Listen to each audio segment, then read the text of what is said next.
What do you think what's been the effect of kind of this absence of sports in our lives? Well, speaking from my area, we haven't been lacking. We've been trying to prepare as best we can for this draft that's upcoming here in 3 weeks.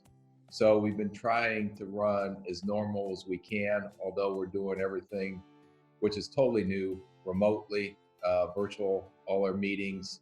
So we've had to come up with real creative ways, and our IT department has been working overtime on how we can still function and be able to do what we're going to be asked to do on those 3 days of the draft coming up here at the end of April. So I've been isolated a little bit from the real world on people not being able to see sports because we've been so locked down with what we're doing right now, trying to get prepared for the draft.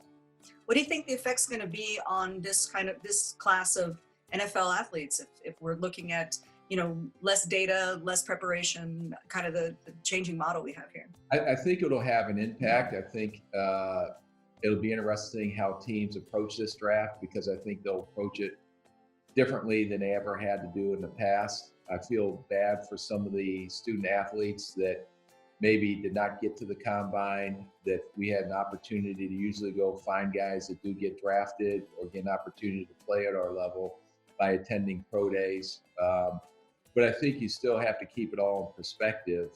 We have a major issue going on in our country right now and around the world with this pandemic, which is the most important thing. I think you can't lose sight of that, because even though we're in our little bubble here trying to do that, there are a lot more serious matters that are out there right now that should be in the forefront. It seems like one of the big challenges is, with everything that's kind of been on hold because of COVID-19, people would turn normally to sports as an outlet, and they don't have that. What would you say to them, the people who sports is such an important part of their lives, and they're so eager to get back to it? How do we kind of navigate this water?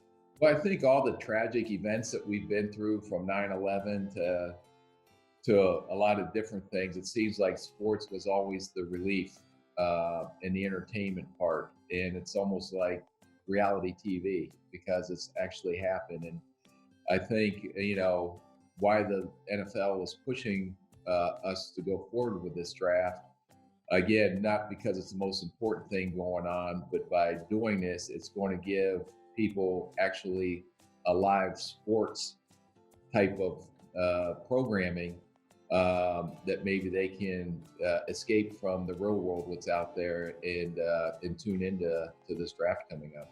This is going to be the highest rated draft ever. Well, yeah, because no one can go to it.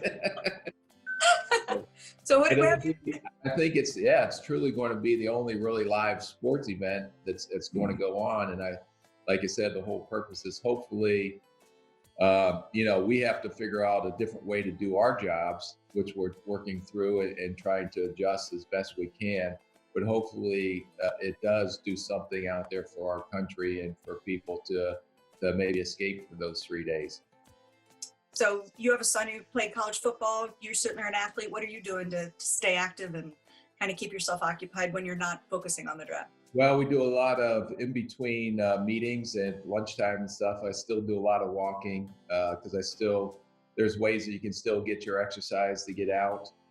So you, just like everything else we're having to do, and most people in this country are having to do right now, you just have to be creative and do things differently than you would normally do. All right. Well, we wish you best of luck in the draft, and we really appreciate you coming on. It's great to see you. Stay Okay. Thank you. You too.